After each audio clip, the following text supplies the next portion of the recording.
Hello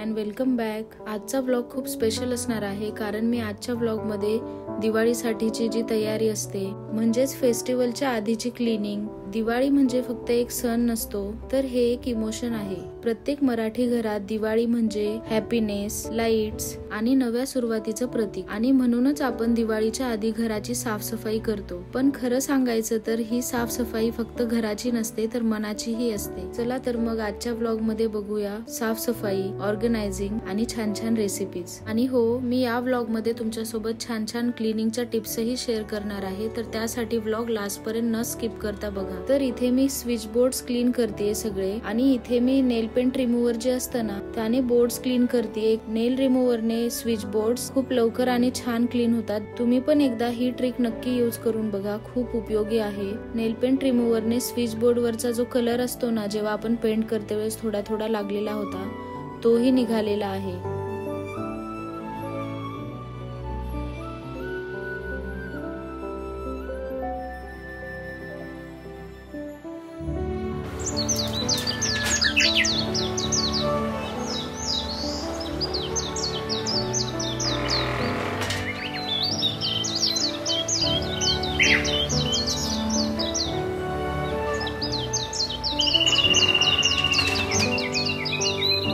आणि आता मी जो बेड साइडचा टेबल आहे तो क्लीन करून घेणार आहे. तर त्यासाठी मी टेबलवरच्या सगळ्या वस्तू काढून घेतल्या आणि याला आता मी छान व्हॅक्यूम क्लीनरने क्लीन करून घेते, म्हणजे हा टेबल छान डीप क्लीन होऊन जाईल.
टेबल क्लीन करून झाल्यानंतर सगळ्या वस्तू जागेवर ठेवून दिल्या आणि आता मी ड्रेसिंग टेबल क्लीन करून घेतेय.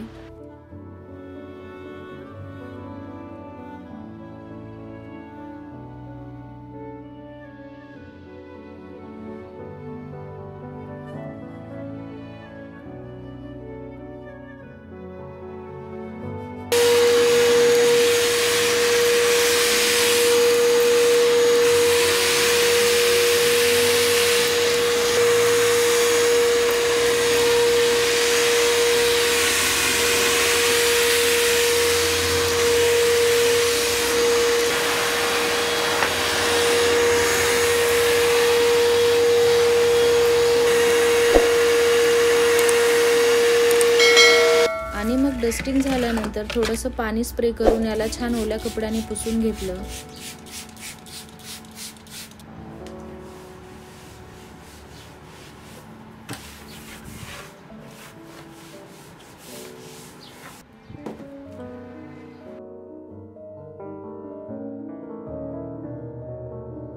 आणि त्यानंतर तनुजची हेल्प घेऊन एसी क्लीन करून घेते मी.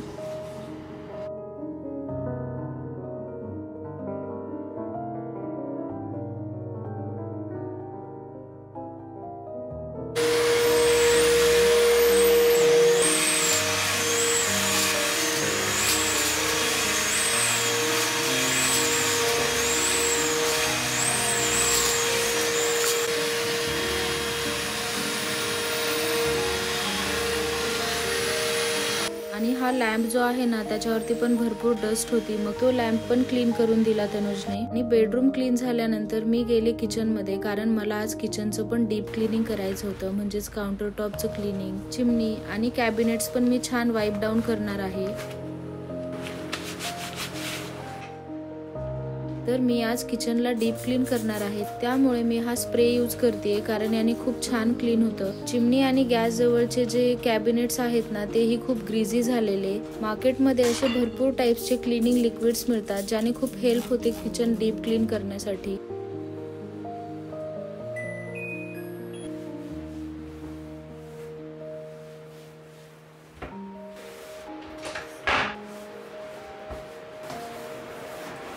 आणि हो, या लिक्विडने चिमणी पण एकदम छान क्लीन होते. जर तुमच्याकडे पण चिमणी असेल ना तर तुम्ही हे अशा प्रकारचे लिक्विड्स यूज करू शकता, कारण रोजच्या कुकिंगमुळे चिमणी खूप ऑइली होते आणि या लिक्विडमुळे सगळं ऑइल इझिली क्लीन होऊन जातं चिमणीवरचं. आणि माझं मायक्रोवेव्ह गॅसच्या साईडलाच ठेवलेलं आहे, त्यामुळे याच्यावरती जेव्हा मी फोडणी टाकते तेव्हा कधी कधी ऑइल उडून येतं, त्यामुळे मायक्रोवेव्ह पण छान क्लीन करून घेतलं. आणि आता मी क्लीन करून घेते हे कॅबिनेट्स.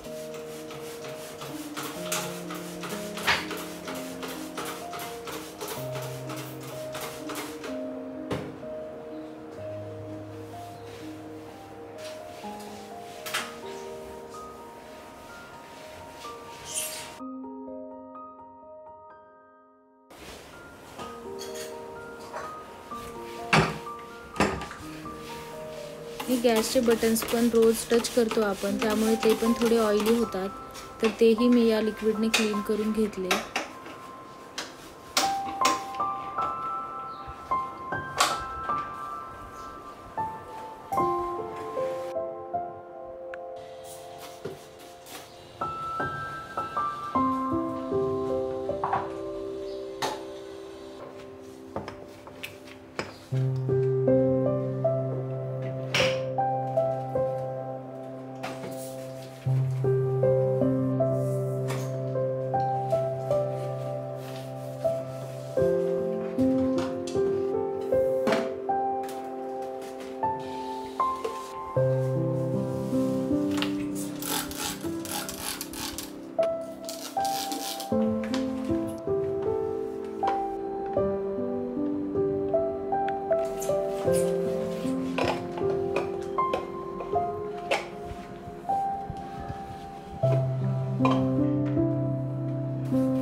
त्यानंतर कोल्ड कॉफी बनवण्यासाठी मी इथे पाणी गरम करायला ठेवलं.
कॉफी पिल्यानंतर थोडा वेळ आराम केला, कारण ही सगळी कामं करून खूप थकवा आलेला। तर आज मी बनवणार आहे पराठा आणि मी बनवते ब्रोकली आणि पनीरचा पराठा। तर त्यासाठी मी इथे ब्रोकली पहिले छान स्टीम करून घेते, म्हणजे ती छान सॉफ्ट होते। आणि हो, हा पराठा तुम्ही तुमच्या मुलांना टिफिन मध्ये पण देऊ शकता। खूप इझी आणि सिंपल रेसिपी आहे। तर त्यासाठी ब्रोकली पहिले छान स्टीम करून घ्यायची।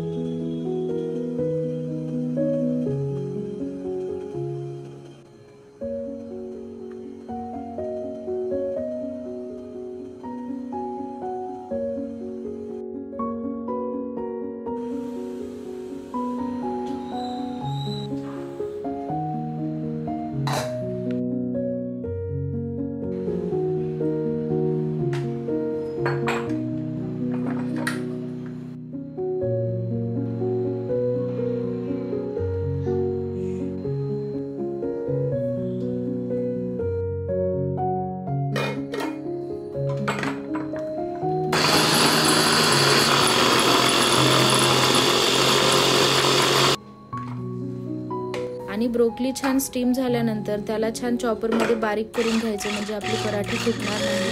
आणि मग त्यात मी ऍड केलं पनीर आणि यालाही थोडंसं ग्राइंड करून घ्यायचं। आणि आता यात ऍड करायचे खूप बेसिक स्पाइसेस, थोडंसं ब्लॅक पेपर पावडर, सॉल्ट आणि रेड चिली पावडर, किंवा मग तुम्ही रेड चिली फ्लेक्स पण यूज करू शकता।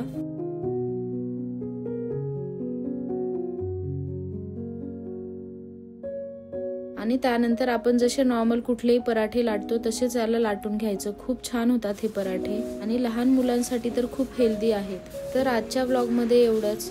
आणि कसा वाटला तुम्हाला हा व्लॉग मला नक्की कमेंट्स मध्ये सांगा। आणि जर तुम्हाला माझे व्लॉग्स आवडत असतील तर प्लीज लाईक, शेअर आणि सबस्क्राईब करायला विसरू नका। भेटूयात अशाच एका नवीन व्हिडिओ मध्ये, तोपर्यंत बाय।